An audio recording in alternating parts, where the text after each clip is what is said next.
प्यारे पिताजी, आपको धन्यवाद देते हैं आज के पूरे दिन के लिए। आप हमारे साथ रहे, आपने अपने अनुग्रह में ये दिन दिखाया। पूरे दिन के लिए आपने हमें सामर्थ्य दिया, हमारे कामों में आपने सहायता की। दिन भर आप हमारे साथ बातें करते रहे। हम जहाँ कहीं भी गए, हमें ये एहसास दिलाया कि आप हमारे साथ थे। हम आपकी सुरक्षा से कहीं बाहर नहीं थे, और हम कहीं भी हमारा कदम भी चुके तो आपने हमें उठाया है। उसके लिए हम आपको धन्यवाद देते हैं पिताजी। इस शाम के वक्त में फिर से एक बार आपके नाम में, आपके वचनों के पास आते हैं, उसे सीखने के लिए आप हमारी सहायता करें, हम उसे सीखें और हमारे आत्मिक जीवन के लिए आपको और करीब से जानने में, आपको और करीब से पहचानने में वो मदद करें। हम अपने आप को ऊपर की बातों में ऊंचा उठाए, उसके लिए आप हमें सहायता करें। आने वाले समय को हम आपके हाथों में सौंपते हैं, पास्टर को आपके हाथ में सौंपते हैं, उनके मुँह से आने वाले हर वचन को आपके हाथ में सौंपते हैं। इस क्लास को, इस जगह को, यहाँ पे बैठे हुए हर एक को आप आशीषित करो, अपने पवित्र आत्मा से भरपूर करो। हमारी ये प्रार्थना प्रभु यीशु मसीह के नाम से करके आप सुने और ग्रहण करें। आमीन।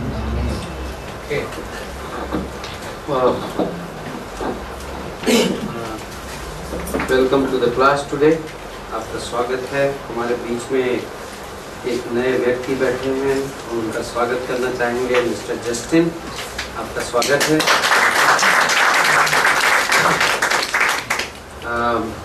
आज क्लास नंबर 8, राइट, एंड हम पढ़ रहे हैं यूनानी नए नियम से कुछ शिक्षाएं। Okay, so it's basically not intended to be a Greek language की क्लास, यूनानी भाषा की क्लास नहीं है, but instead of teaching you Greek language, हम की वर्ड्स और की आइडियाज़ की, so basically theology cum language mixed है। सो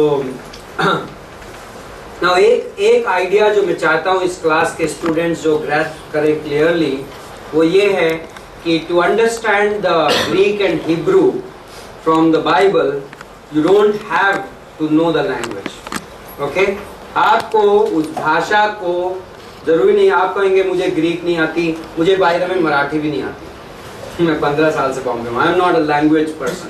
ओके, सो मैं अटेम्प्ट भी नहीं करता, और ना मुझे, मतलब मेरे अंदर एक मे बी माइंडसेट है। धर्मेश हंस रहा है। वो सोच रहा है अभी तक ये राज ठाकरे से कैसे बचे हुए हैं। I'm not saying that in derogatory manner, right? I love that man in Christ, but so point ये है कि आपको हो सकता है ग्रीक लैंग्वेज ना आती हो या हिब्रू ना आती हो, लेकिन यदि आप राइट तरीके के टूल्स का इस्तेमाल करें तो आप बाइबल की ग्रीक और हिब्रू को ग्रैस्प कर सकते हैं। ओके, हमारे लिए बड़े अच्छे ग्रीक स्कॉलर्स ने जो काम करके दे रखा है, यदि हम अपनी लाइफ में ग्रीक सीखने भी जाएंगे उस तरीके से, I want to be speaking Greek. Number 1, 21st century की ग्रीक 1st सेंचुरी की ग्रीक से काफ़ी डिफरेंट है, राइट? सो एनीवे, यदि आज आप ग्रीक सीखेंगे तो आपको मे बी बाइबल के हिसाब से उतनी एक्यूरेटली ना भी पता चले। Secondly, you may spend long period in your life learning the language, and वो उतना हो सकता है फ्रूटफुल ना हो, but which are the tools, कौन से ऐसे टूल्स हैं जो आप इस्तेमाल करते हो? वन टूल मैं पिछले हफ्ते की क्लास में बता रहा था, कंकॉर्डेंस। हिंदी में क्या बोलते हैं कंकॉर्डेंस को? अनुक्रमणिका, राइट? ऐसे अनुक्रमणिका। तो बाय द वे अवेलेबल है मार्केट में basically, but I don't know whether Greek कॉन्कॉर्डेंस है कि नहीं अवेलेबल, क्योंकि मैंने वो हिंदी वाली कॉन्कॉर्डेंस देखी नहीं है। बहुत वॉल्यूमिनस है, जो कि कॉन्कॉर्डेंस को वॉल्यूमिनस होना चाहिए। आजकल वैसे ज्यादातर चीजें सॉफ्टवेयर में अवेलेबल हैं, तो एक्चुअली आपको लाइक एक टिपिकल कॉन्कॉर्डेंस आपको इतनी मोटी मिलेगी, बिकॉज वो बाइबल के हर वर्ड को ट्रैक करके आपको उनकी वर्सेस देगी। बट एक्चुअली ग्रीक लैंग्वेज के कॉन्टेक्स्ट में आपको कौन सी मोस्ट फेमस, मोस्ट यूज्ड जो कॉन्कॉर्डेंस है वो है strongs कॉन्कॉर्डेंस। Okay, strong James H strong, right? सो जेम्स एच स्ट्रॉन्ग ने कॉन्कॉर्डेंस की थी बिकॉज वो इतनी ज्यादा यूज हुई है कि उसके एक एक वर्ड्स को नंबर कर दिया गया है, and lot of Bibles refer those words with numbers. तो आपको जो बाइबल, बाय द वे, जो लोग इंग्लिश स्टूडेंट्स हैं, the best tool to use is Zodiates study Bible, जो कि आसानी से मिलती नहीं है, लेकिन आप खोजेंगे तो मिल जाएगी। And Zodiates study Bible, Greek and Hebrew study Bible की खासियत ये है कि उसमें मुख्य ग्रीक और हिब्रू वर्ड्स के नंबर्स आपकी वर्ड्स में लिखे हुए हैं। सो आप, और पीछे सारे वर्ड्स उस नंबर के अगेंस्ट आपको मिल जाते हैं।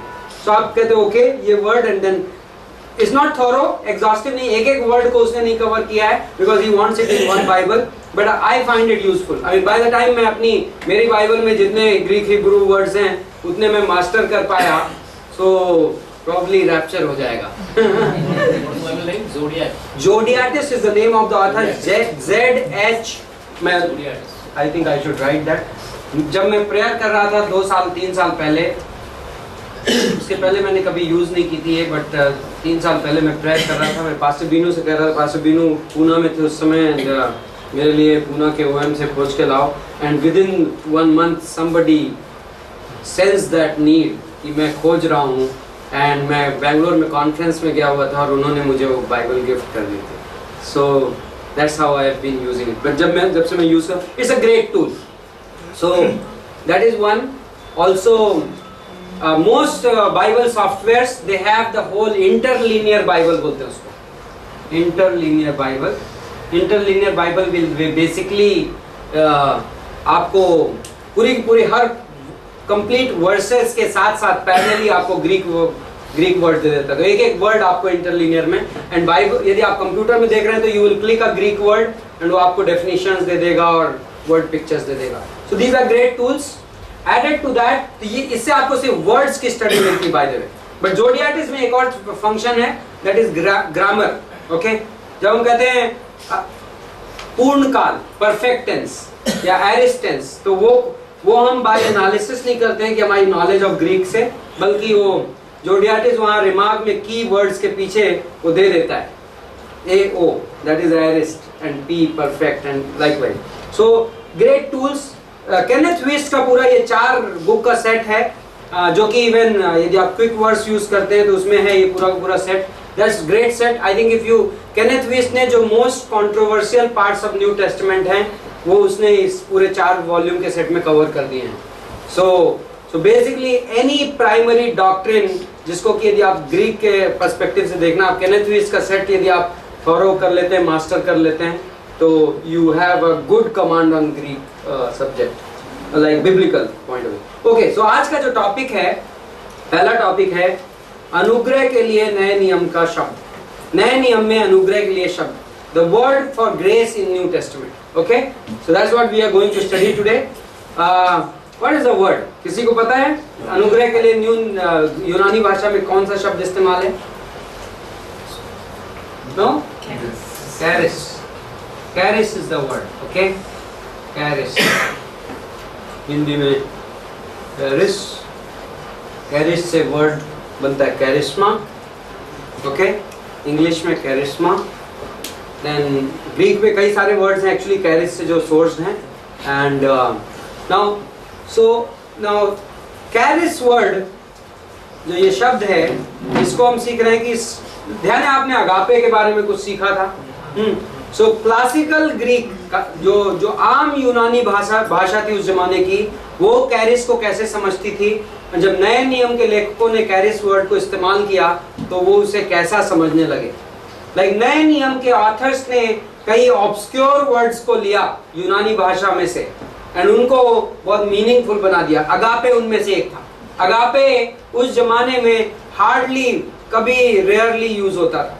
लिटरेचर में अक्सर फिलियो यूज होता था, बट नए नियम के ऑथर्स ने उस अनयूज्ड वर्ड को लिया, जो कि ओरिजिनल मीनिंग उसका वही था जो उन्होंने, बट उस मीनिंग को उन्होंने एलिवेट कर दिया। ओके, सेम वे कैरिस के साथ है। नाउ कैरिस की ओरिजिनल मीनिंग्स क्या थी? Now Number one is idea of joy, Anand. Okay? Now, ऐसी कोई चीज जो पाने वाले को आनंद दे. Okay? पाने वाले के लिए आनंद का something which will cause joy to the person who is receiving it. Okay, that was charis. Okay? हम इनका बाइबल में भी यूज देखेंगे and we will find कि बाइबल में भी इनका यूसेज, इवन क्लासिकल यूसेज में भी कैरिस वर्ड यूज्ड है. तो अनुग्रह हम रिलीजियसली स्पिरिचुअली हम उसको समझते हैं सर्टेन वे में, but even in New testament occasions हैं जब कैरिस वर्ड उनके क्लासिकल यूसेज के हिसाब से यूज्ड है. Okay, now for example, okay, next idea is thankfulness, कृतज्ञता. नाउ पर्सन जिसको कैरिस मिलता है, he is often thankful. Okay, कृतज्ञ होता है. This was the classical usage of charis. Okay, जो वहाँ उस साहित्य में इस्तेमाल होता था. Now तीसरा जो उनका जो अंडरस्टैंडिंग थी कैरिस की यूनानी लोगों की, वो था कि यदि किसी के ऊपर कोई फेवर किया जाए, किसी पर कोई कृपा की जाए, जिसके बदले में कुछ ना मांगा जाए. Okay, so without expecting anything, a favor being done without expecting anything in return, that Greeks will call charis. Okay, उसको charis कहते थे. Now, charis even in Greek mind was, the motive for charis was the free-heartedness of the giver. जो charis था Greek language में, वो देने वाले के खुले दिल का परिचायक था. ओके, पाने वाले की योग्यता पर आधारित नहीं था, लेकिन देने वाले की योग्यता पर आधारित था. नाउ ऑफ कोर्स ये आइडियाज काफी हद तक ह्यूमन आइडियाज हैं, एंड ग्रीक माइंड में इसका परफेक्शन नहीं था, बट यीशु मसीह में नए नियम के लेखकों ने इस वर्ड का परफेक्शन पाया. ओके, उस वर्ड को यीशु मसीह ने एग्जाल्ट कर दिया. नाउ आमतौर पे कैरिस, ग्रीक माइंडसेट में कैरिस, जब आप किसी से खुश होते थे तो उसे देते थे. ओके, यदि आप किसी से खुश हो, किसी को ब्लेस करना चाह रहे हो, किसी पे फेवर करना चाह रहे हो, तो दोस्तों के साथ कैरिस करते थे. Now this is like you gave charis in the Greek mindset to somebody with whom you are pleased. Okay, to whom you want to, like, you are rejoicing in that person, right? So now let's look at some verses, हमको देखते हैं. And now for example, Luka 17:9, somebody can read it. Luke 17:9.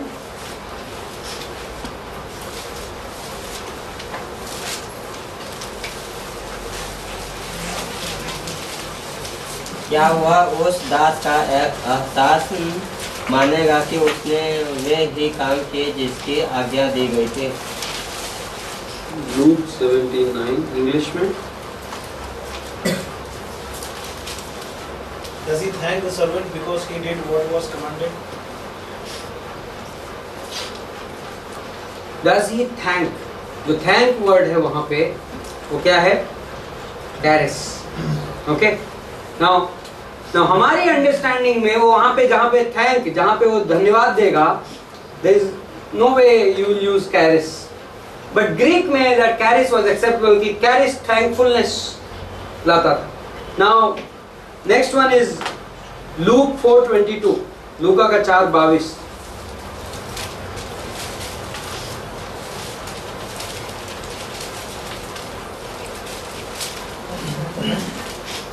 Luke 4:22. और सबने उसे सराहा और जो अनुग्रह की बातें उसके मुंह से निकलती थी उनसे अचंभा किया और कहने लगे, क्या यह यूसुफ का पुत्र नहीं? Now, एक तरफ तो बोल रहे हैं कि उसके मुंह से ग्रेशियस वर्ड्स निकल रहे हैं, लेकिन उसको क्या बोल रहे हैं? यूसुफ का पुत्र. Right? So that means they were not recognizing him as God. Right? So वहाँ पे जो ग्रेशियस वर्ड्स हैं, जो अनुग्रह भरे शब्द हैं, वो एक्चुअली क्लासिकल ग्रीक में जो अनुग्रह की अंडरस्टैंडिंग थी वो है. ओके, कि he is speaking beautiful words. सुंदर शब्दों का प्रयोग कर रहा है, ऐसे शब्दों का प्रयोग कर रहा है जो आनंद लाने वाले शब्द। This is how grace was understood. Okay, तो हम ये समझ रहे हैं कि क्लासिकल ग्रीक में इसकी अंडरस्टैंडिंग क्या थी, and then we will try and understand कि 2 कोरिंथियन 8:16, दूसरा कोरिंथियों का 8:16।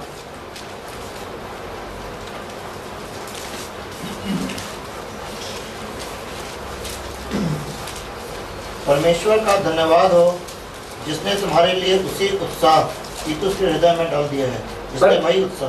परमेश्वर का धन्यवाद, thanks be to God. Now the thanks word is charis. What does that mean? Like normally that's not what we like हमारा अंडरस्टैंडिंग ऑफ ग्रेस, अनुग्रह के बारे में, but this is just to show कि कैरिस जो शब्द था, it carried some meaning, but our meaning was limited to what? Thankfulness, like favor, कृतज्ञता, आनंद, joyfulness. That was the meaning in the classical Greek. Okay? Now, coming to New Testament, नए नियम में आते हैं। New Testament authors ने इस Greek word को लिया, which meant almost the same. Somebody will give something to somebody, which will bring joy. कोई किसी को कुछ देगा जिससे आनंद आएगा, पाने वाले को कृतज्ञता महसूस होगी। It will be based on the giver not the receiver, देने वाले पर आधारित होगा ना कि पाने वाले पर। ऑल दीज आइडियाज नए नियम के लेखकों ने लिया and they put it on Jesus Christ, Yeshu Masih पे और हमारे उद्धार पे उन्होंने लगा दिया। Now when we see by grace are we saved, अनुग्रह के द्वारा विश्वास ही से हमारा उद्धार हुआ है, राइट? इफिसियों का 2:8, Ephesians 2:8. Now there and many verses on grace. Grace and truth, he was full with grace and truth, right? यीशु मसीह अनुग्रह और सत्य से भरा हुआ है, like Titus 2:11, तीतुस का 2:11, grace of God has appeared unto all men. परमेश्वर का अनुग्रह सभी मनुष्यों पर प्रकट किया गया है। So this is exaltation of that word. Okay? So उसी आइडिया को, उसी ह्यूमन आइडिया को लेके, इंसानी लेन देन का आइडिया था ये, इंसानी रिलेशनशिप का आइडिया को लेके उन्होंने गॉड और इंसान के रिलेशनशिप में उसको रखा। And now that word is got exalted, वो उन्हीं मीनिंग्स को का परफेक्शन अचीव हुआ। Okay, so now what does grace mean theologically? हमको अनुग्रह का क्या मीनिंग है? How do we define? Like briefest words में we say grace is an unmerited favour. Okay, you have heard that word, right? Unmerited favour Hindi में क्या बोलेंगे?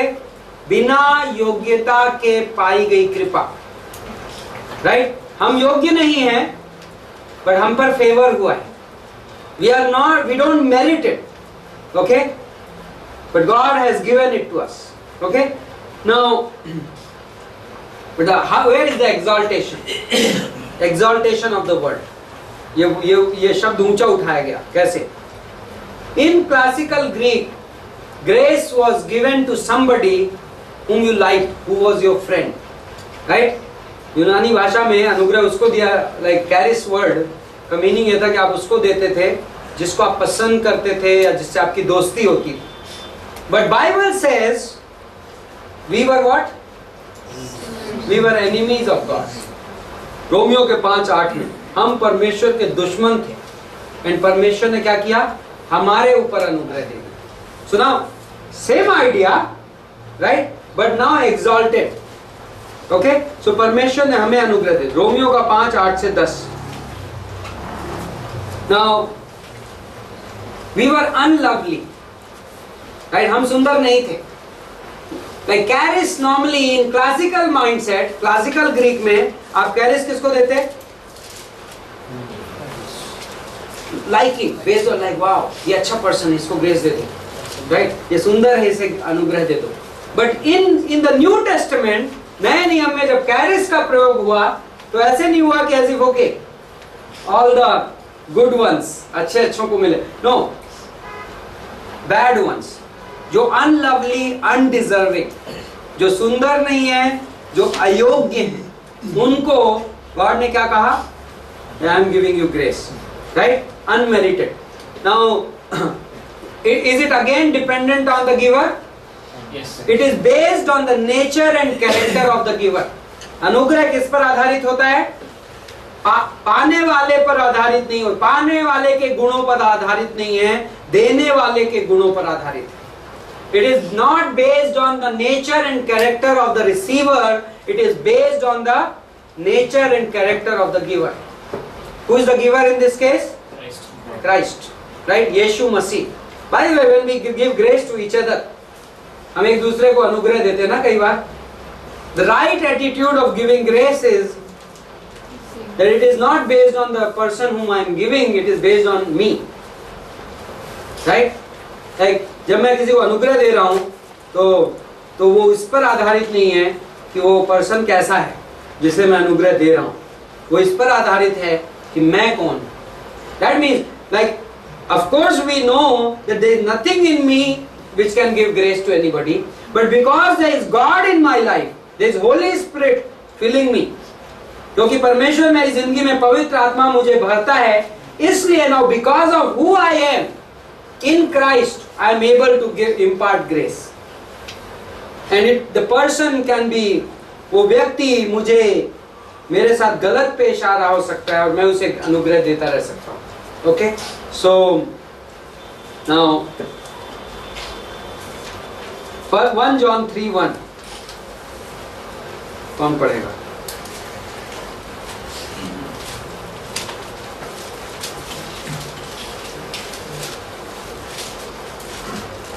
देखो पिता ने हमसे कैसा प्रेम किया है कि हम परमेश्वर की संतान कहलाएं, और हम हैं भी. इस कारण संसार हमें नहीं जानता क्योंकि उसने उसे भी नहीं जाना. Okay. Now English.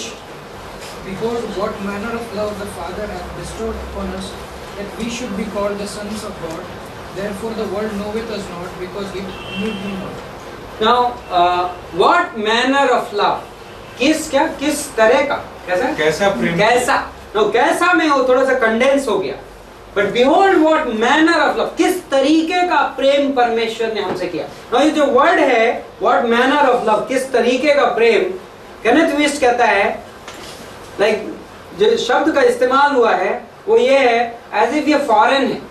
किस तरीके का, like आप बोलते हो ना, ये कैसा आदमी आ गया, like थोड़ा सा like आउटसाइडर है. So जिस तरीके का प्रेम हमारे साथ हुआ है, 1 John 3:1 बोल रहा है कि वो फॉरेन लव है, वो यहाँ पे मिलता नहीं.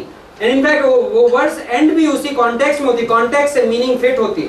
बोलता है इसलिए क्या बोलता है, इसलिए दुनिया व्हाट, इस कारण संसार हमें नहीं जानता क्योंकि उसने उसे भी नहीं जाना. सो संसार उसे नहीं जान, संसार के लिए वो फॉरेनर लव है, विदेशी प्रेम है, राइट? लाइक अजीब सा है.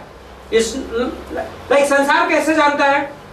यदि आप अच्छे हैं तो मैं आपको कुछ बिस्टो कर सकता हूँ, आप मुझे प्रेम करेंगे तो मैं आपको प्रेम कर सकता हूँ. लेकिन जो ग्रेस है, जो कैरिस है, वो फॉरेनर है एक उस हिसाब से. लाइक कैरिस इस दुनिया में फिट नहीं होता, और उस तरीके का प्रेम है. सो दैट्स व्हाई रोमियो का 5:8-10, right? Romans 5:8-10, that like while yet we were sinners, जब हम पापी ही थे, परमेश्वर ने अपना प्रेम हम पर प्रकट किया कि मसीह हमारे लिए मरा. Right? While we were yet sinners, Christ died for the ungodly. That's how the verse says. And we were enemies. उसके आगे की वर्स बोलती है, we were yet his enemies. हम उसके दुश्मन थे. That's amazing, right? So foreigner love, like the world doesn't understand, like that nature of that love is from outside, it's coming from outside, it doesn't belong here. वो जो अनुग्रह है, this charis, it came from God. कहाँ से आया? परमेश्वर से आया, इस दुनिया का नहीं. Now remember, there are some ideas which carry forward.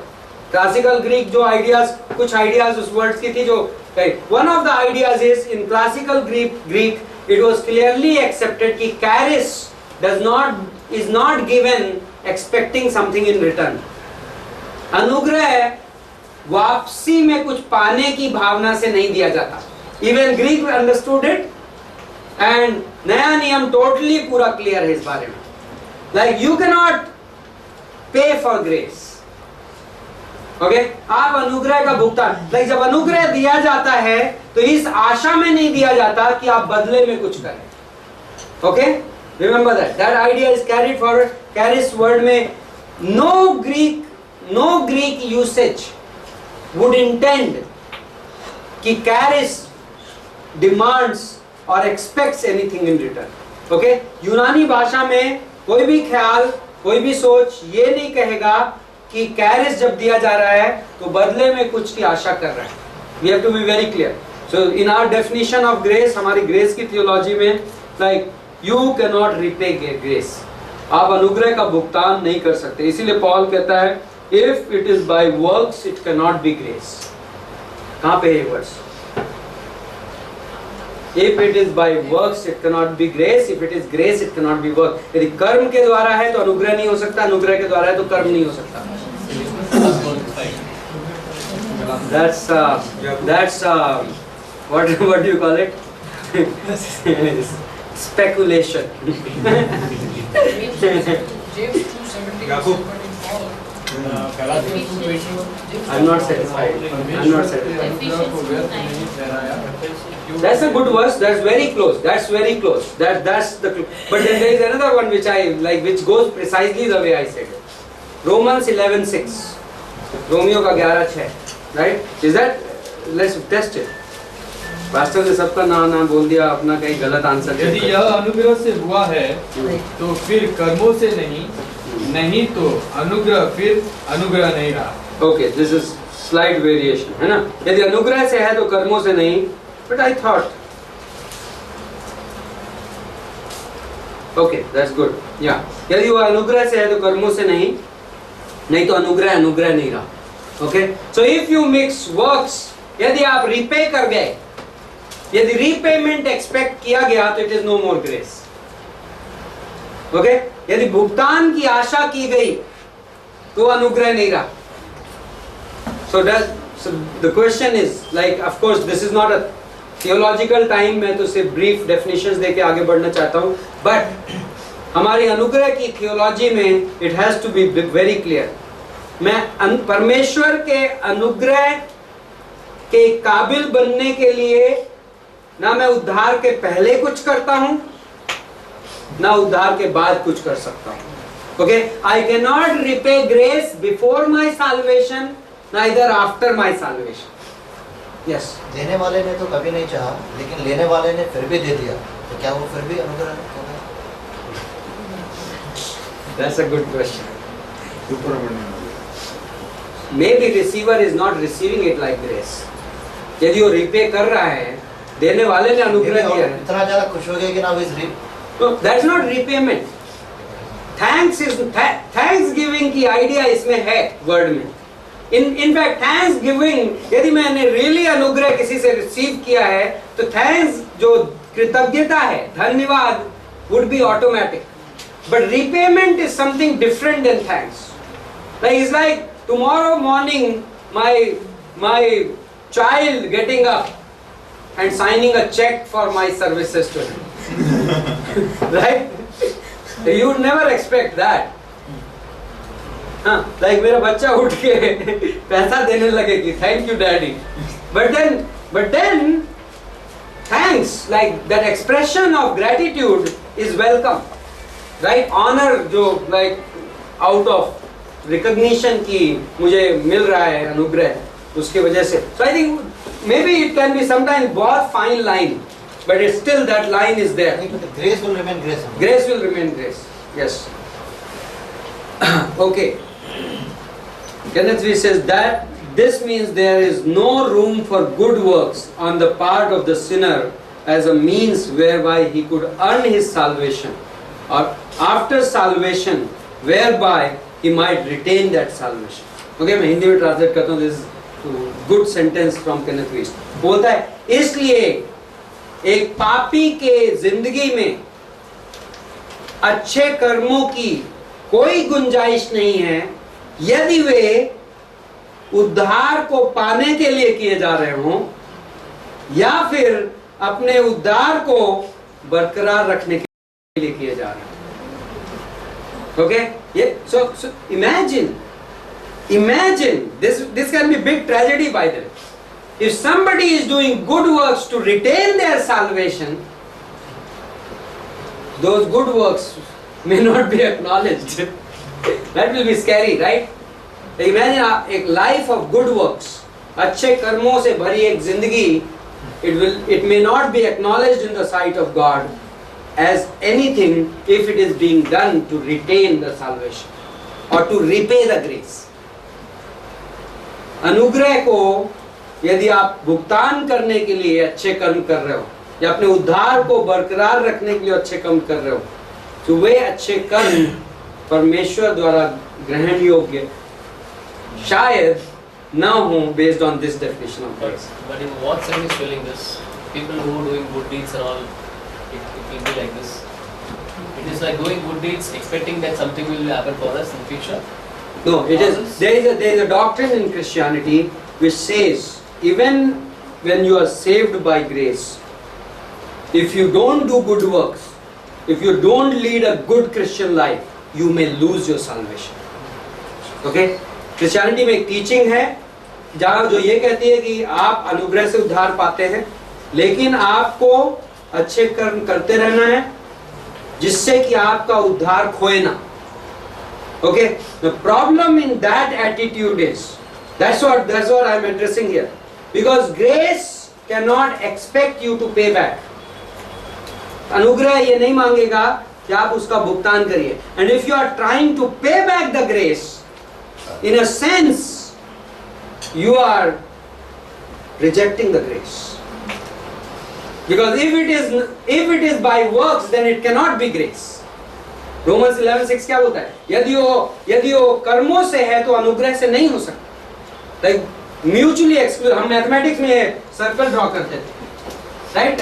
Some math student, union, intersection, क्या क्या चीजें होती थी मैं भूल चुका हूँ, but this I remember, disjoint circles, right? क्या बोलते थे उसको?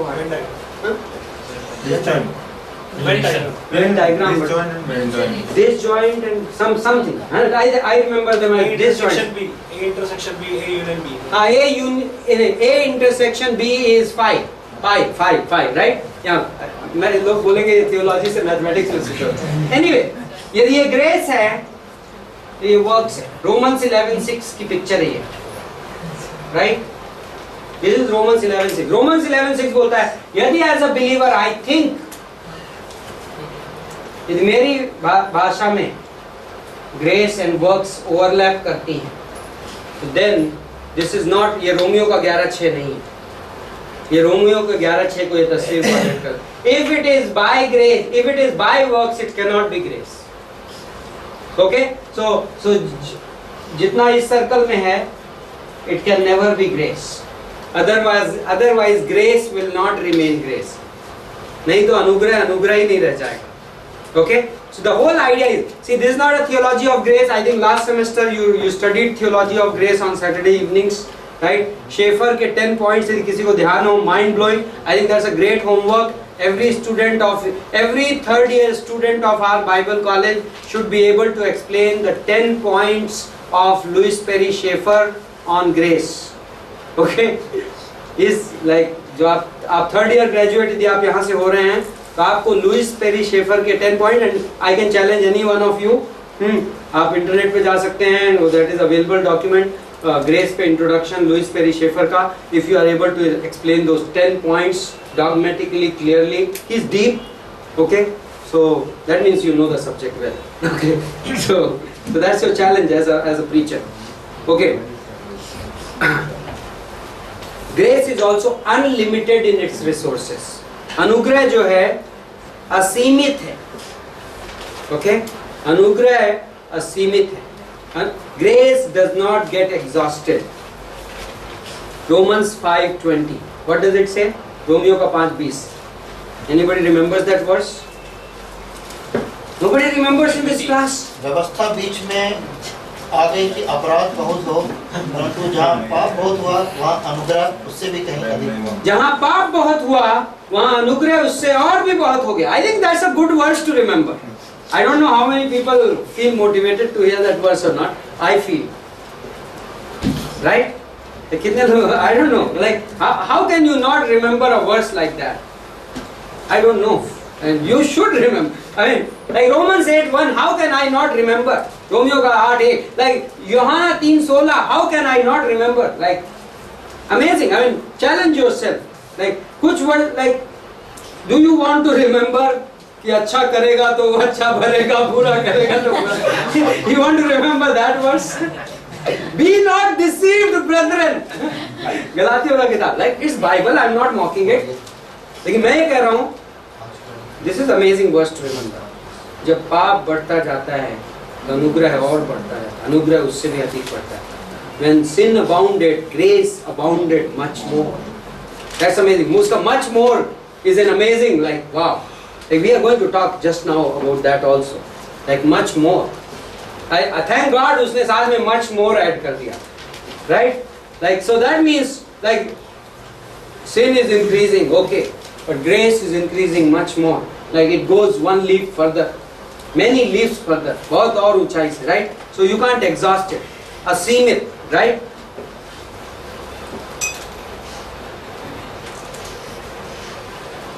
He says, thus, this is how he concludes. Thus, salvation is a gift to be received by the open hand of faith, not something to be earned. उद्धार एक तोहफा है जो विश्वास के खुले हाथों से ग्रहण करना है, ना कि उसे कमाना है, right? So, I think that's all I have on the definition of charis. Okay, charis शब्द की definition. But charis से कई शब्द निकले हैं. I'm unable to remember right now. But of course, definitely जो Greek language में joy के लिए जो शब्द है, आनंद के लिए, वो charis से आया है. जो आत्मिक वरदानों के लिए जो शब्द है, charismata, वो charis से आया है. आत्मिक, so basically those are the gifts of grace. जो spiritual gifts आप बोलते हो, आत्मिक वरदान, those are the gifts of grace. They originate in grace. They are, yeah, that's a good teaching. I think I'm doing good thing. जो आत्मिक वरदान है, spiritual gifts are the gifts of grace. Okay? आत्मिक वरदान अनुग्रह के वरदान है. Lot of people are trying to work to get some gifts, and that's wrong. Right? वो गलत है. I cannot work to get a gift of grace. मैं अनुग्रह के तोहफे को पाने के लिए काम नहीं कर सकता. Because whatever is by works is not of grace. Right? जो कार्यों के द्वारा है वो अनुग्रह का नहीं है. Right? So that's good. Charismata. That's the आत्मिक वरदान जो वर्ड है पहला कुरिन्थियों 12 में. Again and again the word is charismata. Charismata is basically made of charis. अनुग्रह के वरदान. Okay? So let's go to the next topic. Super abundant grace. दोनों connected. अत्यधिक अनुग्रह. And that is based on Romans 5:20. आज मैं 2-3 words cover कर रहा हूँ very quickly, just to like कई क्लासेस में हम पूरा complete subject में पूरी class dedicate करते हैं, but this one we are trying to do few small this thing. Now Romans 5:20. जब पाप बढ़ गया, मैं first part of the verse को like just I'm setting aside. Second part Romeo के 5:20 का दूसरा हिस्सा कहता है जब पाप बढ़ गया तो अनुग्रह और अधिक बढ़ गया. When sin abounded, grace abounded much more. Right? Superabundance. Right? Abound word अपने आप में काफी होता है. Right? Abound word का मतलब होता है बढ़ जाना, अत्यधिक बढ़ जाना. Right? But then you say much more. So much more or abounded means superabounded. That's how the word is in the Greek language. यदि आप much more और abounded को combine कर दें, तो combine translate करें, तो उसको हम कह सकते हैं अत्यधिक बढ़ गया. Of course हिंदी में superabounding. तो इसको टाइटल दिया इसने super abounding. Now,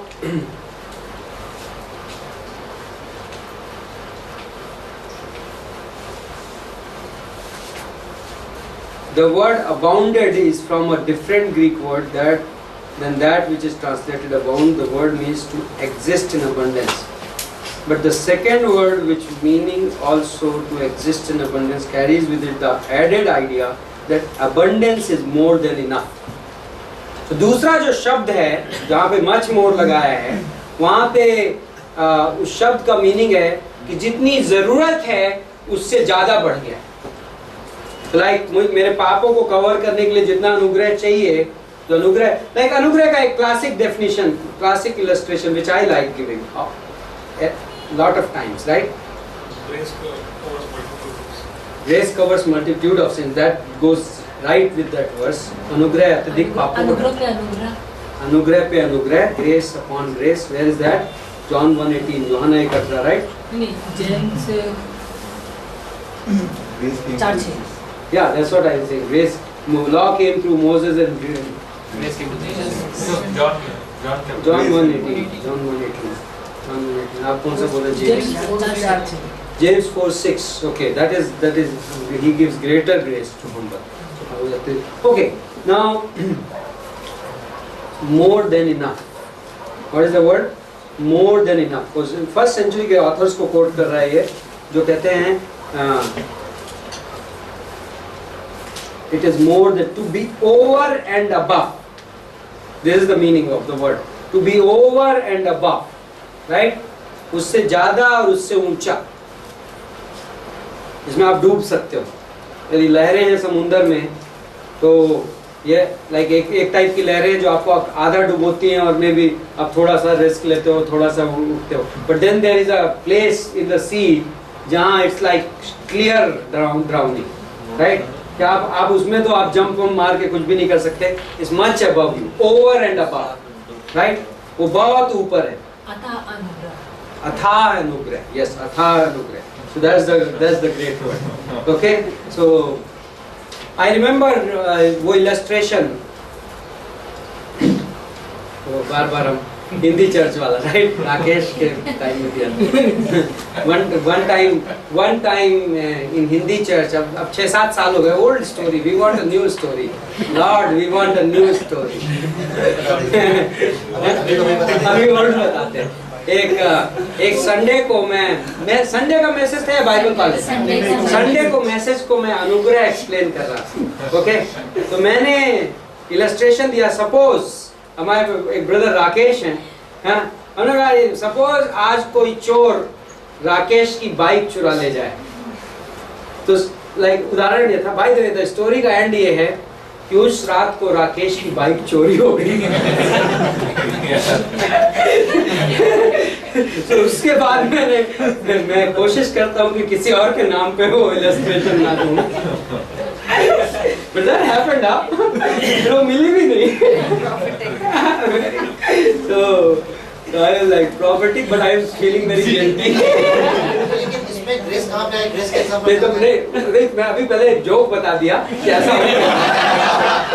मैं तो ये सपोज राकेश को कोई एक बाइक छोड़ के चला जाए.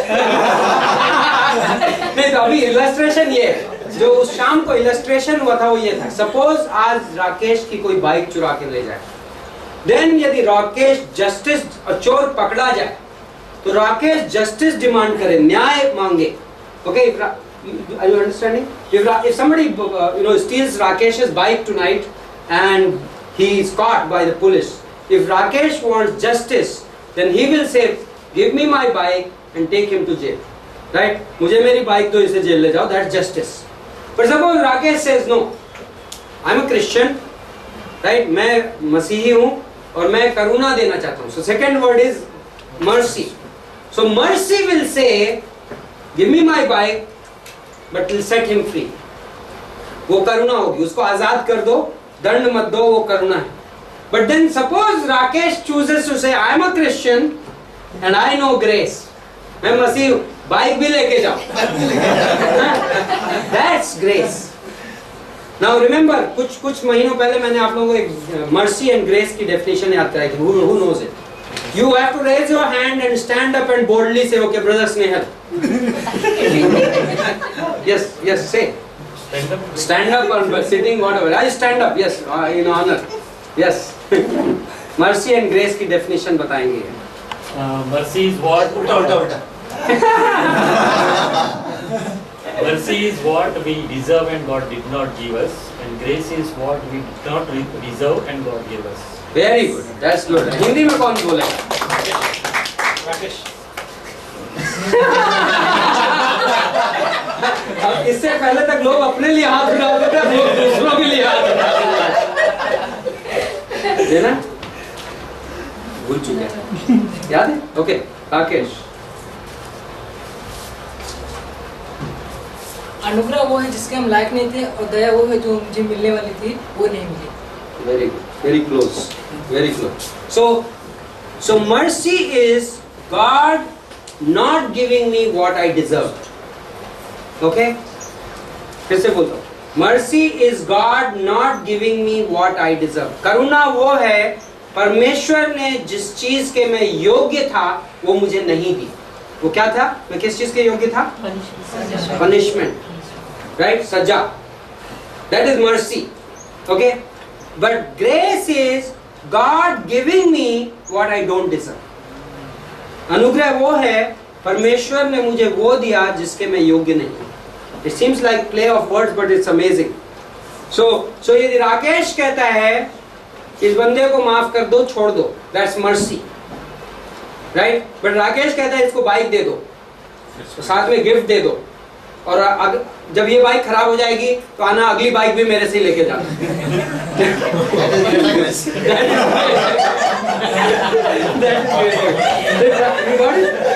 If Rakesh says, like, let him go, I don't want to punish him, that's mercy. But if Rakesh says, oh, let him take this bike, and maybe if this bike gets like 7 years later, come back to me again, I'll give you a new bike, that will be grace, right? Much more. Yeah, much more. So this is how God did it with us. He did not just like give us justice. If He gave us justice, the whole universe would be in hell. यदि परमेश्वर न्याय देता, हम सारे के सारे from Adam to everybody, सारे के सारे नरक में होते. That would have been justice, right? But the only one who really got justice upon Him was Jesus Christ on the cross. सूली के ऊपर यीशु मसीह ने गॉड का जस्टिस था. But mercy could have said, करुणा ने यह कहा होता, okay, justice is completed on the cross, क्रूस के ऊपर सूली पे आपका सजा हो गया है, तो हम आपको क्षमा कर देते हैं. Okay, nobody will go to नर्क, सब लोगों को स्वर्ग में झाड़ू लगवाओ. Ask everybody to become a sweeper in heaven. Pastor, That could have been mercy petitions can be good example. Yeah, mercy petition, like you are forgiven, but that's it. It stops there. But grace does not let it stop there. अनुग्रह उसको वहां पे नहीं रुकने देता. अनुग्रह कहता है, wait a minute, I am calling you my sons. मैं तुम्हें चोर नहीं बोलूंगा, मैं तुम्हें अपना संतान बोलूंगा. मैं तुम्हें पापी नहीं बोलूंगा, मैं तुम्हें, like I will bless you with all spiritual blessings. That's what is that? मैं तुम्हें सब प्रकार के आशीषों से आशीष, वो अनुग्रह है. What the difference between? That's grace. That's the difference between mercy and grace. Okay? So super abundant grace, बहुतायत अनुग्रह. So grace is, there is enough grace available to give every saint constant victory over sin, and then some more. That's what it means. Like over and above. इसका मतलब ये है, like I am going through crisis in my life, मेरी जिंदगी मुसीबत चल रही है, and then God will give me grace. परमेश्वर मुझे उस मुसीबत के लिए अनुग्रह देगा, जिससे मैं उससे फाइट कर सकूं, उसमें जीत सकूं, right? And then some more. That's what it means. Much more. Much more means जितना मुझे जरूरत है उससे ज्यादा मिलेगा. You have to know that, right? Super abundant grace का जो concept है वो ये है, like what I need, the grace which I need, I will be given more than that. right? So when sin abounded, grace abounded much more, right? जब पाप बढ़ा तो अनुग्रह और अधिक बढ़ गया. So that's it. Okay. इससे हमें स्वर्गीय स्थानों में सब प्रकार की आत्मिकता कैसे? Yes, Ephesians 1:18.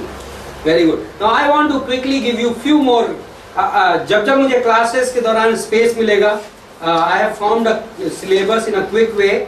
तो मैंने देखा कि जैसे आज का सिलेबस बड़ा सिंपल सा था. So because today's task was not to give you theology of grace. Today's task was you to understand the Greek word, charis, and Greek principle of superabundance. So मैं आपको 2 words और cover करा रहा हूँ आज. And the first word, maybe 3 words. एक आपने अभी recently perfect word पढ़ा है, right? Perfect. What was the word for perfect? Anybody remembers? Teleos. Okay. Now I will introduce you to another word which is called as perfect, which is a very interesting word. Okay. That word is called katartizo. इसको भी English में katartizo. It's a very good word. और इससे katartizo. Okay, आप जैसे भी लिखना चाहें, that's your problem. Okay. The way you can remember katartizo. Now katartizo English में translated as perfect. हिंदी में हम कुछ words देखेंगे तो हम exact बताएंगे. Galatians 6:1. Let's start there. गलातियों का 6:1. Anybody read that verse?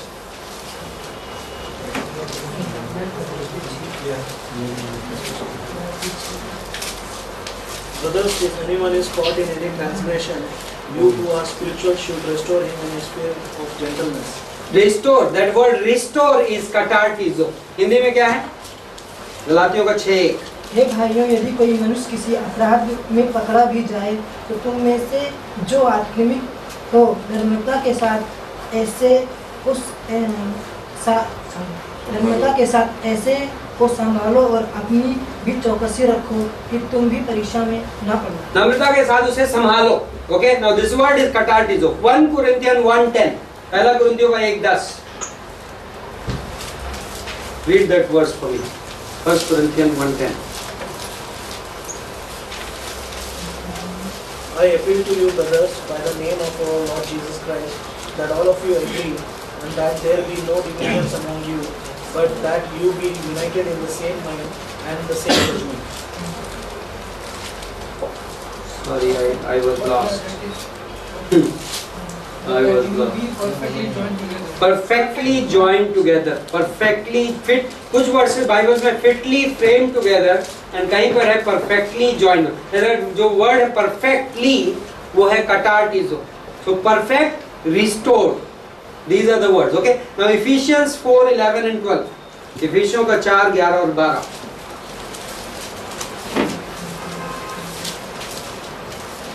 उसने कुछ को प्रेरित नियुक्त करके और कुछ को भविष्यवक्ता नियुक्त करके और कुछ को सुसमाचार सुनाने वाले नियुक्त करके और कुछ को रखवाले और उपदेशक नियुक्त कर दे दिया, जिससे पवित्र लोग सिद्ध हो जाएं और सेवा का काम किया जाए और मसीह की देह उन्नति पाए. Now in English. And he gave some apostles and some prophets and some evangelists and some pastors and teachers for the perfecting of the saints, for the work of the ministry, for the edifying of the body of Christ. Now perfecting of the saints. Again the word है क्या है? Katartizo. Now what does katartizo mean? Okay? Katartizo word का let's say I am reading some words. Reconciling two opposing parties. कोई लड़ने वाली दो party है, उनमें दोस्ती कराना is what? Katartizo. Then there is a okay, this is one. Matthew 4:21. You know Matthew 4:21 में जिस स्टोरी में disciples यीशु मसीह गलील की झील के किनारे पहुंचा, Jesus reached the lake of Galilee and disciples were mending the nets. Remember? Matthew 4:21. Disciples चेले क्या कर रहे थे? जाल को सुधार रहे थे, सुलझा रहे थे. Now that is the word katartizo. एक और जगह पे इंटरेस्टिंग यूसेज है कटार्टिजो का, Hebrews 10:5. If somebody can quickly read that verse also. Hebrews 10:5. इस कारण वह जगत में आते समय कहता है, बलिदान और भेंट तूने न चाही, पर मेरे लिए एक देह तैयार की। जो देह तैयार की वर्ड है, that is again katartizo. Okay, so interesting word से आप अभी यदि आप हिंदी में पढ़ रहे होते बाइबल या इंग्लिश में, यू वुड नेवर रिकॉग्नाइज जो वर्सेस मैंने दिए कि वहां पे सेम वर्ड्स हैं. ओके, बट सेम वर्ड्स हैं ग्रीक लैंग्वेज में, कटार्टिजो. So sacrifices and offerings you have not required, but a body have you prepared for me. Jesus Christ के बारे में कहा जा रहा है कि परमेश्वर ने, पिता ने इनकारनेशन में जीसस के लिए एक बॉडी तैयार की. उसके लिए again the word uses katartizo. Now katartizo is basically a medical term. Okay, Greek language में ये टर्म है बोन सेटिंग. यदि आपका बोन जॉइंट से हट जाए तो आप बोन सेटर के पास जाते हो, जिससे वो उसको वापस उस जगह पे स्थापित कर सके. That's the word katartizo. Like fitly frame together, perfectly joined together, that is the word. Restoration. तो रिस्टोरेशन का मतलब क्या है? तुम में से जो आत्मिक हो, गलातियों के 6:1 में, नम्रता की भावना से जाओ जिसे उसे वापस रिस्टोर कर सको. So that gives us a principle of restoration. Principle of restoration is what? जब कोई पश्चाताप करता है, like वो sin कर रहा था, वो आपको offend कर रहा था, वो weird जा रहा था, but when he repents, how? What do you do? गलातियों के 6:1 में इसीलिए कहा है तुम में से जो आत्मिक हो जाओ. कई लोग जाते हैं आत्मिक बनते हैं और उनको रिस्टोर करना नहीं आता. Like amazing. Like if Christian, if you can't handle it, please don't counsel people. Well, a lot of time, lot of Christian counselors damage a lot more than like unequipped advice. पता है क्यों? यदि आप, that's why गलातियों के 6 के एक बड़ा qualifying verse होता है, तुम में से जो आत्मिक हो, he that is spiritual, you will be able to handle correction and repentance and restoration if you are spiritual. Otherwise क्या होता है पता है? हम halfway करते हैं. Oh yeah brother, oh you are forgiven, हमने आपको क्षमा कर दिया. थोड़ा उस पर नजर रखना. हाँ. Like you may not say those words, but आपके mind में that's the way you see him, right? So But what is the कटार्टिजो? कटार्टिजो है bringing it back to the original place. उसको वापस उसके सही स्थान पे लाना. What is mending of? Why is it compared? Same word is used in mending of nets. जाल सुलझाने. जब आप फिशिंग पे जाते हो, आपका जाल, जब आप मछली पकड़ते हो तो जाल में कचरा फंस जाता है, जाल आपस में क्या हो जाता है? The net gets entangled. So what do the fishermen do at the end of the work? After removing the fish, remove the weeds, right? गंदगी निकाल दो, मछली निकाल दो, फिर आप क्या करो? फिशिंग नेट को वापस सेट करना. Like bring it back to the original. कहीं पे knots आ गए हैं, कहीं पे कुछ है. Like just same word. And a body you have prepared. What does that mean? तुमने मेरे लिए एक शरीर तैयार किया. What does it mean? Like what has happened in a mother's womb? माँ के कोख के अंदर क्या होता है बच्चे? He's being joined together like tissues. God takes the tissues from the mother's body and like the baby is like the perfect shape, right? Every part is at the right place, right? So principle of restoration, sudhar, like not sudhar, पुनर्स्थापन का सिद्धांत. What is the principle of Christian restoration? When you restore somebody, when you forgive somebody, you forgive them totally. जब आप किसी को क्षमा करते हो तो आप कितना क्षमा करते हो? Not halfway. You don't put people on probation, right? Okay, this is जब आप जॉब में जाते हो 6 months probation period. We will see how you do. But in Christian life, in the church, we don't put people on probation. लोग probation में डालना मतलब कि जांच पड़ताल का समय. Not even training. Training is great, but probation is a time period of evaluation with a possible decision of yes and no. क्या आपको यहाँ लूक 15 में जब बेटा प्रोडिगल सन घर वापस आया, did father put him on probation? No.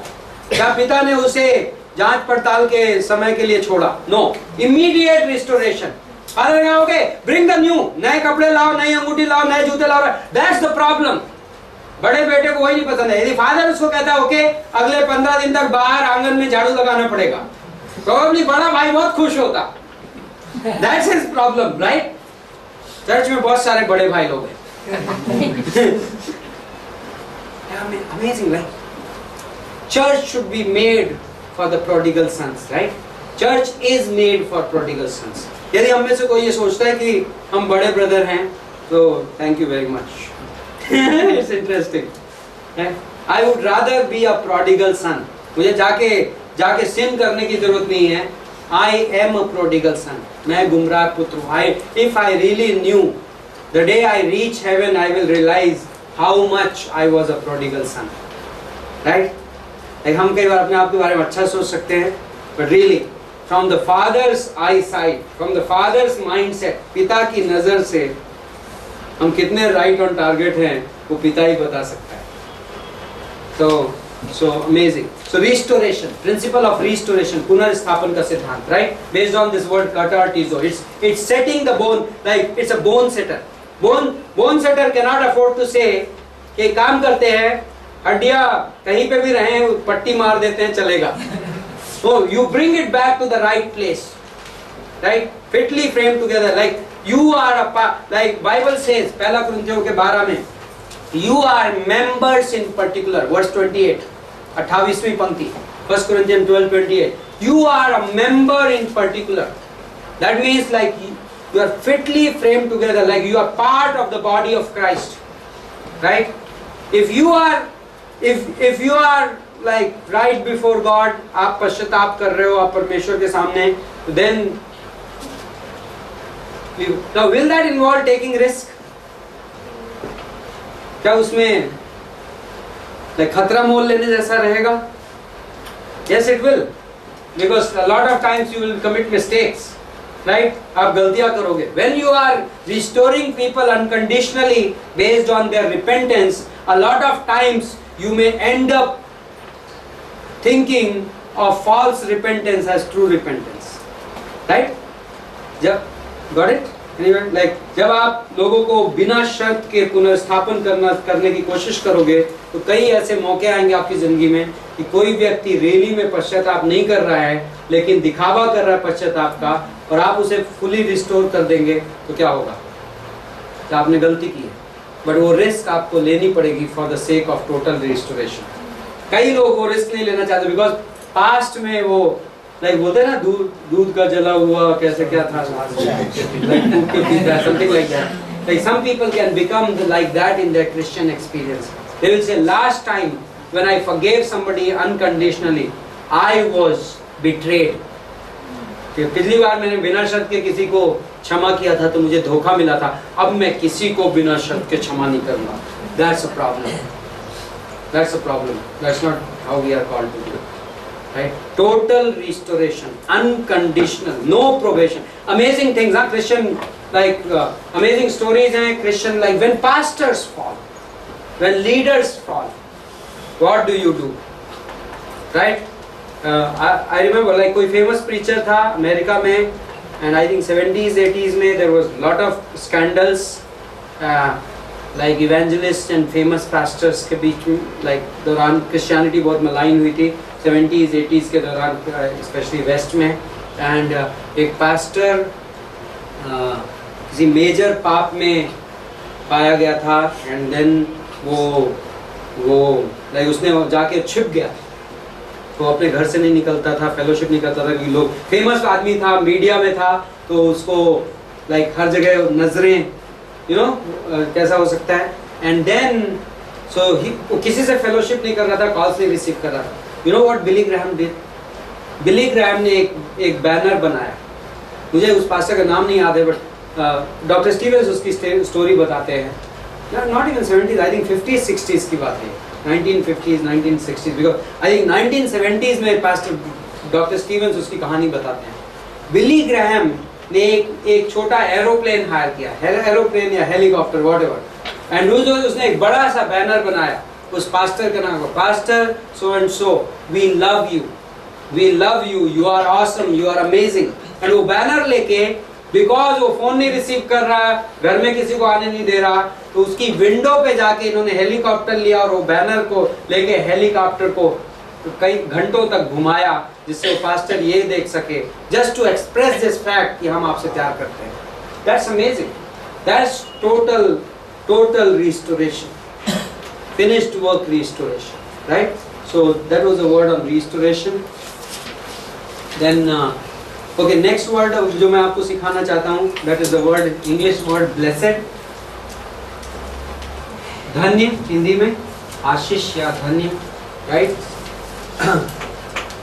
Word Greek में वर्ड है Makarios,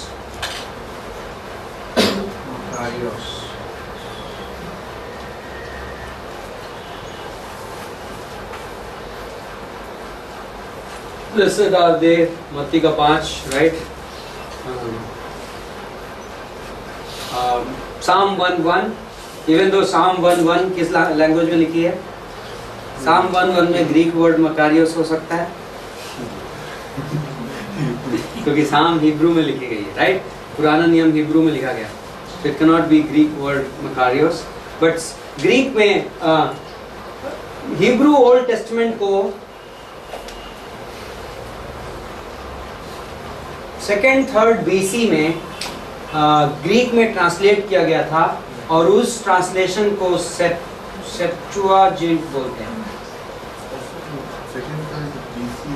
yes, that's what I said, 2nd 3rd BC में, मतलब जब न्यू टेस्टमेंट के ऑथर्स लिख रहे थे, तो ऑफन वो हिब्रू ओल्ड टेस्टमेंट कोट करने की बजाय वो ग्रीक ओल्ड टेस्टमेंट कोट कर रहे थे। ये यूनानी ट्रांसलेशन है इब्रानी पुराने नियम का, okay?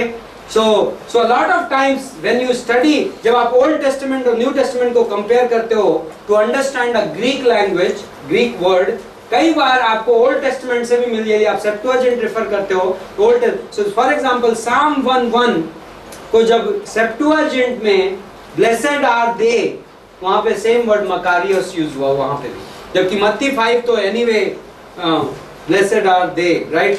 So many verses, so Makarios. Now Makarios basically in the classical Greek was used for their gods. उनके जो भगवान होते थे ग्रीक गॉड्स, उनके लिए Makarios यूज होता है, okay? Now you have to understand, like आप वर्ड स्टडी कर रहे थे, you have to understand, हम तो बोल रहे हो blessed, हाँ, they are blessed, but what does this blessed mean? ये Makarios आया कहाँ से? So वो क्या कहते थे, जो हमारे ग्रीक गॉड्स हैं, they are above earthly things, तो ये धरती की चीजों से बहुत ऊपर हैं, उनको सफरिंग नहीं होती, वो बहुत मजे करते रहते हैं। That was the idea behind blessed. Blessed का मीनिंग क्या होता है? हैप्पी, खुश, above the sufferings of this earth, above earthly things, that is the idea, धरती की चीजों से ऊपर, okay? So the idea, but when New Testament uses it, it doesn't use it with that idea. नया नियम जब इस्तेमाल करता है, it again what it does, it exalts the original idea. It takes the original idea, original meaning को लेता है, and it exalts it and puts it in a spiritual context. Okay? So true well-being, state of true well-being. Okay? Or I can say spiritual satisfaction, आत्मिक संतुष्टि, joy, experiencing God's favor and salvation, परमेश्वर की कृपा और उद्धार का अनुभव करना, that will be blessed, being blessed, experiencing God's favor. Like, do you, like, this will be the idea, do I sense that God is for me? क्या मैं ये महसूस करता हूँ कि परमेश्वर मेरी तरफ है? Then I am blessed. But suppose I may keep calling myself blessed, blessed, blessed, blessed, blessed. I can use the word, right? But then I am always in doubt whether God is really with me or not. यदि मैं शंका करता हूँ कि परमेश्वर मेरे साथ है नहीं है, then actually it's not a blessing. I'm not like, I may call it blessed, but it's not blessed. Right? So understand that word. Okay? Now, spiritually prosperous, आत्मिक खुशहाली, that word carries that meaning also. Then the person, condition of a person who is receiving the sanctifying work of the Holy Spirit, वो व्यक्ति जो पवित्र आत्मा के पवित्रीकरण का काम ग्रहण कर रहा है अपनी जिंदगी में, that is a condition. Like now we are exalting the dead. Greek will not understand it that way at all. But in Christian theology में we will not say, oh आप इस धरती से ऊपर हो, हमारे गॉड जैसे हो, हमारे भगवानों जैसे हो जो खुश रहते हैं. But we are saying no. Believer being blessed means he is experiencing the work of the Holy Spirit in him. पवित्र आत्मा का काम अपने अंदर अनुभव कर रहा है, and उसकी वजह से he is spiritually prosperous, not necessarily materially prosperous. आत्मिक रूप से खुशहाल है पवित्र आत्मा के काम की वजह से, ना कि भौतिक रूप से. ओके? पवित्रीकरण क्या होता है? पवित्र आत्मा के पवित्रीकरण के काम का को ग्रहण कर रहा है. Now 1 Peter 4:14. Let's read this one verse. Okay? Now because you will find blessed word बहुत जगहों पे, so पहला पत्रस 4:14 4:14 पहला पत्रस 4:14. फिर यदि मसीह के नाम के लिए तुम्हारी निंदा की जाती है तो तुम धन्य हो, क्योंकि महिमा का आत्मा जो परमेश्वर का आत्मा है तुम पर छाया रहता है. That's the point. Okay? धन्य हो, same word. Blessed are you when you are persecuted for the sake of Christ. Because, so the issue, what is the blessed there? आदमी का फिजिकल, मेरी डेफिनेशन ब्लेसेड की ये है कि फिजिकली मैं सेफ फील करूं, मेरे पास रुपए पैसे हो, एटीएम कार्ड अभी तक बाउंस ना किया हो. If that is my definition, then first Peter 4:14 में जिन लोगों की बात कर रहे हैं वो धनी कैसे कहलाएंगे? वो मारे जा रहे हैं, right? वो मे भी जेल में बंद है. But blessed means there is a work of Holy Spirit. I sense like the power of God and the work of Holy Spirit. पवित्र आत्मा का काम मेरी जिंदगी में चल रहा है, and that is my blessing, right? Like I'm like the work of sanctification. So but there is another word. Okay, now इसके साथ मकारियोस के साथ एक और word, because now धन्य word eulogio. This word is also translated eulogio, का भी translation धन्य ही हुआ है बाइबल में, या आशीष और धन्य. हिंदी में आशीष वर्ड और दूसरा धन्य वर्ड, ये दोनों translate हुए हैं. Okay? Now what is eulogia? How different is eulogia from, now eulogy word English में आपने सुना होगा. eulogy क्या होता है? कोई मर जाता है तो उसकी प्रशंसा में आप एक आर्टिकल लिखते हो, तो कितना अच्छा आदमी था. That is eulogy, right? English में. So basically it's a words of praise, words of प्रशंसा के शब्द. Okay? Now bless the Lord, O my soul. Bless the, हम गॉड को, परमेश्वर हमें क्या करता है? परमेश्वर जब हमें ब्लेस करता है तो क्या करता है? या स्पिरिचुअल, लाइक ही कवर्स मी, वो अपनी प्रेजेंस देता है मेरी life, right? And sense of Joy देता है, सेंस ऑफ स्पिरिचुअल प्रॉस्पेरिटी देता है. बट क्या हम गॉड को वो सब चीजें दे सकते हैं? So how do I bless God? That's where ये word आता है पिक्चर में. Eulogia. I praise him. Right? पढ़िए. धन्य है वह जो मन की दीन है, स्वर्ग का राज उन्हीं का है. धन्य है वो जो शोक करते हैं, क्योंकि वो शांति पाएंगे. 1 2 3 4 5. Yes. Now a lot of that is Makarios. उसमें ज़्यादातर Makarios. Okay? तो ज़्यादातर मकारियोस हैं. लाइक यदि आपको मत्ती का 5:44, मैं आपको बहुत वर्सेस दे सकता हूँ, बट मैं दे नहीं रहा हूँ, बिकॉज आई बिलीव आप में से कुछ लोग में भी कंपाइल कर सकते हैं वर्सेस मेरे से बुक लेके. एंड मत्ती का 5:44, मत्ती का 14:19, मत्ती 21:9 सब यूलॉजिया है। मत्ती 5:44, 14:19, 21:9, 23:39, all Matthew, 25:34. Like I have long list of verses. But मैं आपको words explain कर रहा हूँ. I don't care whether you get the verses or not. Eventually आप study करेंगे. But this is how he writes. Eulogio refers to the act of God in which He elevates man, makes him great, gives him prosperity, confers benefits upon him. Hindi में बोलूँगा मैं. Eulogio में परमेश्वर का काम, जब परमेश्वर इंसान को ऊंचा उठाता है, उसको बड़ा करता है, उसे खुशहाली देता है, उसको फायदे देता है. लेकिन जब इंसान परमेश्वर को धन्य कहता है, तो वो सिर्फ शब्दों से परमेश्वर को ऊंचा उठाता है. When God blesses man, it is an exaltation by act. But when man blesses God, it's an exaltation by words. Okay? जब परमेश्वर इंसान को आशीष देता है, तो वो कार्यों के द्वारा इंसान को ऊंचा उठाता है. लेकिन जब इंसान परमेश्वर को धन्य करता है, तो अपने शब्दों के द्वारा परमेश्वर को ऊंचा उठाता है. Got the difference? So that's the idea. Okay.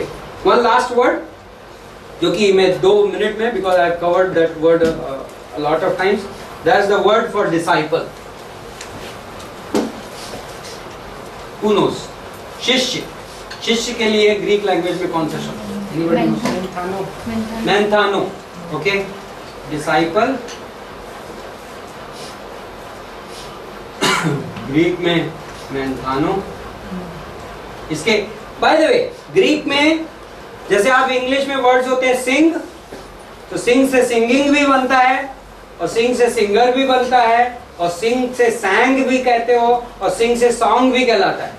Okay, now this is when we say, so आपको कई बार टेलियो, जो हमने टेलियोस बोला था, तो कई बार टेलियोस मिलेगा, कई बार टेलियू मिलेगा, टेटेलेस्टाई. सो बेसिकली ये सारे सेम फैमिली के वर्ड्स हैं. ओके, तो हम उनकी अभी ग्रामर में नहीं जा रहे. We are explaining the root meaning. So manthano का मैथेटिस भी है, मैथेटियो भी है. सो ऑल ये सारे के सारे सेम कैटेगरी में आएंगे. These are translated as disciple, मतलब शिष्य. What does this mean? This disciple, शिष्य का मतलब होता है, जो कि हिंदी लैंग्वेज में भी शिष्य का वही मतलब है, अ लर्नर, एक सीखने वाला व्यक्ति. ओके, बट इंटरेस्टिंग पार्ट ये है, क्लासिकल ग्रीक में this word was mathe. Manthano was never used in classical Greek. Mathe means a student, एक चेला. ओके, लाइक जो छात्र. बट देन जब in New Testament mathe is never used. एक छात्र वर्ड कभी नहीं यूज हुआ. Manthano is used, mathetes is used. इसका क्या फर्क है? नाउ इस वर्ड में manthano word does not only mean a student. सिर्फ उसका मीनिंग ये नहीं कि एक छात्र. It means a learner who is also a follower. एक छात्र जो पीछे चलता है. Got it? एक छात्र जो पीछे चलता है. So it's not just a student, it's a so छात्र और पीछे चलने वाले में क्या फर्क हो गया? What is that one word which is different? संबंध. Correct. A student may not necessarily have a relationship with his teacher, but a follower will always have a relationship with the one whom he is following. एक जो छात्र है, अपने शिक्षक के साथ उसका जरूरी नहीं कि संबंध हो, लेकिन एक शिष्य का, जिसके पीछे वो चल रहा है, उसके साथ एक संबंध होगा. So that's the difference between just being a learner and being a learner and a follower. In New Testament, नए नियम में यीशु मसीह हमें सिर्फ सीखने के लिए एग्जॉर्ट नहीं करता, यीशु मसीह हमें शिष्य बनने के लिए एग्जॉर्ट करता है. शिष्य बनने का एक हिस्सा सीखना है. Okay? Learning is a part of being a disciple, but learning is not completely the only part of being a disciple. Okay? शिष्य बनना, सीखना शिष्य बनने का हिस्सा है, लेकिन सिर्फ सीखने से शिष्य बनना नहीं होता. So Jesus did not invite come and learn. मत्ती के 11:29 में उसने कहा come learn of me, और उसने अक्सर जो इन्विटेशन दिया वो क्या था? Follow me, मेरे पीछे चल. Right, follow me word वो भी मैं दे देता हूँ, which was not part of this. Akoloutheo.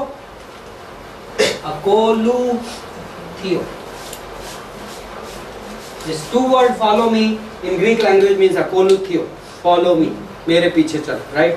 So okay, now this is one important thing here, जो कि कुछ डॉक्ट्रिन्स को क्लियर कर देगा.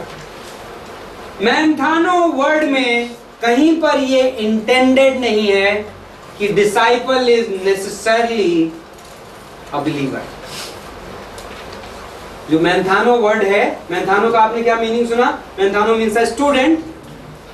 तो क्लासिकल ग्रीक में एक स्टूडेंट, एंड स्टूडेंट के बाद when a student decides to follow the man, he becomes a follower, he becomes his disciple, right? तो शिष्य बन जाता है. So इससे एक डॉक्ट्रिन इमर्ज होती है जो मैं इवेंचुअली लाइक आपको मे बी यू नो मैं कहाँ जा रहा हूँ. मैंथानो वर्ड में कहीं पे भी ग्रीक लैंग्वेज में ये इंटेंडेड नहीं है, इनहेरेंट नहीं है कि he should be a believer, right? So जब लोग कहते हैं by the way जूडस तो जीसस का डिसाइपल था, तो he was a believer, that means he lost his salvation. That is a presumption.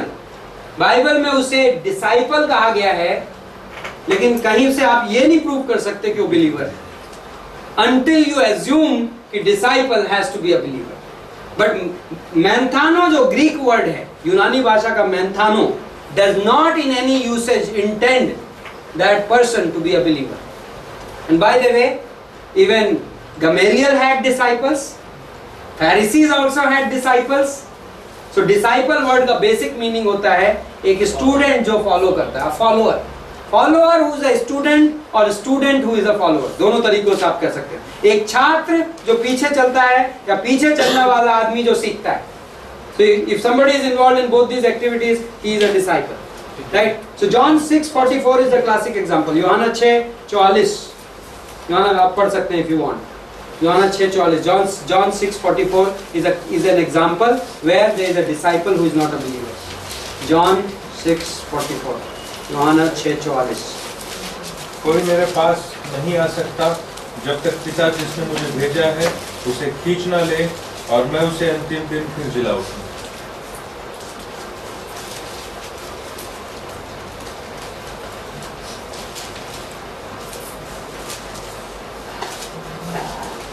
Why does it say that? Therefore the Jews were grumbling about him because he said, I have heard. 45. Draw. 45. Yeah, that's what I'm just looking at the context. Yeah.